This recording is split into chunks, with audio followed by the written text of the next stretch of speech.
So, given my opinion, let's clear something up. Necronomicon is coming. So, I think third time's the charm. I've gotten this question several times. I've on my some comments on my YouTube videos. I get people asking me if I practice white or black magic. So, let's kind of go through that question and let's answer it a little bit. With my opinion, of course. This isn't the opinion of all magic practitioners, be they chaos magicians. I could go through an entire list here, but I really don't feel like ranting. I spent the last 5 hours writing a report for my job, and as you guys can kind of tell, or at least the way that I feel, I kind of look a little haggard. Anyway, so I keep getting asked if I practice white or black magic. Now, the idea that magic has colors has to do really with everybody thinks that white magic is all about healing and happiness, and anything that they do is all positive for anybody that they do spells for, spells with, or any means by which they want to do spell work. And black magic has to do with from what I've gathered from popular opinion and from various books that I've read. Like I've said, you guys, I have over 50 books in my library. Forgive my blahness. But black magic is basically very vindictive. It's always destructive, and everybody's kind of like, oh, stay away from that stuff. One thing. People fear what they don't understand. People like to put labels on what they don't understand. And one of the biggest things about magic is they like to put it in categories. Everybody likes to put things in boxes, and that's fine for understanding. But what you have to understand, psychological standpoint, boxes are basically schemas, and when it's an idea. So schemas kind of have to do with Pixie, really, right in front of my screen? Come on. Every video, I swear. Anyway. Schemas are basically big ideas that we try to... They're ideas that we have in our head that we basically try to incorporate new ideas and new understandings into. Like, a kid will see an animal with 4 legs and a tail, and at first they say it's a cat. And then they happen to see another animal with 4 legs and a tail, and at first they think it's a cat. But then somebody says, no, that's not a cat, that's a dog. And then they start to see the differences, and then they realize that they have to make a new category for it in their head. That's kind of the same thing with black and white magic, or the idea of such. Now, to me, there really is no color when it comes to magic. It has to do with the intent and the purpose behind any spell work that you do. I really think that something that somebody could consider white magic can be to somebody else considered black magic, and somebody that can consider one thing black magic can be considered by other people to be white magic. Let me give you an example. Everybody kind of thinks that that curses are black magic, and anytime that anybody curses somebody else, oh my god, it's the most evil thing on the planet, and you don't want to associate with that person, and God forbid you ever practice it. From several of my videos, I think I have 75 something by now. Correct me if I'm wrong. I always say that. But, dude, I just lost my thought. Darn it. Anyway, oh yeah. So, as you guys know, one of my favorite kinds of spells are binding spells. Now, everybody can kind of think, oh my god, if you bind somebody, that's totally black magic, right? Well, it has to do with the intent that you have behind it. That's why I really don't like to say that magic can be put in these boxes and these colors, because it has to do with intent. Like, for example, when I did a binding as my first spell and it backfired and it made me have viral laryngitis on my 21st birthday for a week, my intention behind it was binding, oh my god, it's bad. The intention behind it was to stop anything else bad from happening, either to me or the person I was binding. And that, to me, is a good thing. Anything that somebody could consider that one person could consider a curse could be something very positive. For example, if you think, let's say somebody happened to do a spell or a curse on somebody so they could kind of, for lack of a better term, get slapped in the face with what they're doing. Like, if you curse somebody so their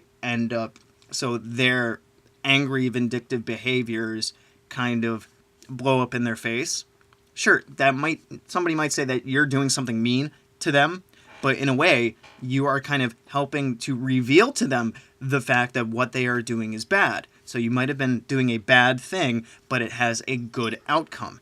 You could even put a curse on yourself to kind of jinx you, to where if you ever have a tendency towards something, that something bad will happen to you. Kind of like a fail safe. Like an alarm goes off when you are going to engage in an activity, or an alarm goes off when you are going to be around a certain person. That could be considered a curse, because it's a permanent energy around something through which a certain situation will bring out the intent and the energy behind the spell that you do. So basically any magic really doesn't have a color. It has to do with the reason behind your desire to do that spell work. Have I cursed people? Technically, yes. Have I done healing for people? Technically, yes.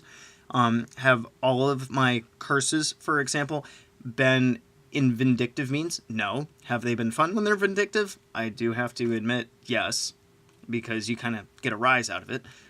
But like, there are people that some would consider to be black magicians because they just like to screw with reality just for their own giggles and their own fun.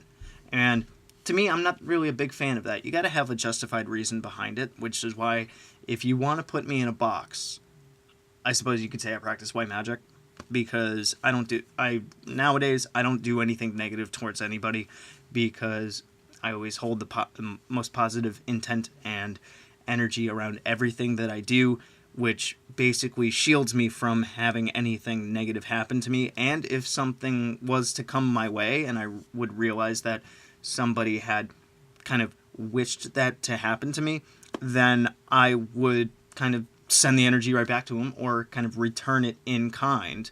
The law of karma. If somebody does something bad to you, you do something bad right back. I wouldn't necessarily do something bad right back to them, but I would definitely make sure that whatever their intent was coming at me would go right back to them and kind of screw them over in the same way. So black magic really isn't an evil thing if you think about it, and if you use it in the right way. Like I said, some people can do black magic and really just do it with a bad intention. Anything that's done with bad intentions of hurting people really shouldn't be done, mainly because of the law of karma, or some people who have done research in Gardnerian and stuff. That's the threefold law. And any time that you would do something positive for somebody, technically speaking, it actually wouldn't work out unless you had the permission of the person for which you are doing the spell for. Because if, in one of my other videos a while back, I can't remember the name of it at the moment, but in one of my other videos I talked about how if you are going to do a spell for somebody, then you should get their permission first. Oh yeah, I think that was my when to use magic vid.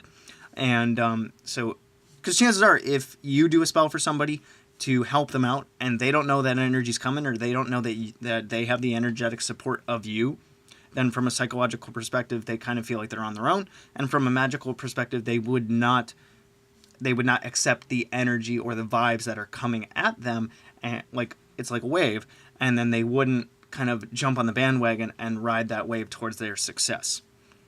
So really, to me, there is no color that has to do with magic. Magic is colorblind. It all has to do with intention. I know this video was kind of quick. It was a little bit of a ramble. I did want to answer this because I got a "Do you practice white or black magic?" on one of my videos this morning, and I was able to check my email a while back when I was on a break, and I really wanted to respond to this after doing all of my work all night. I, for some reason, still have some energy, so I wanted to make another video. I know that in my series of To Know, To Will, To Dare, and To Be Silent backwards, I have not gotten to the To Know or To Will, but I am planning on doing those things probably this weekend. So, no pun intended, but I will get those done, and they will, and that they will be up on YouTube in a couple of days. 2 drums and a cymbal fall off a cliff. Anyway, good hunting.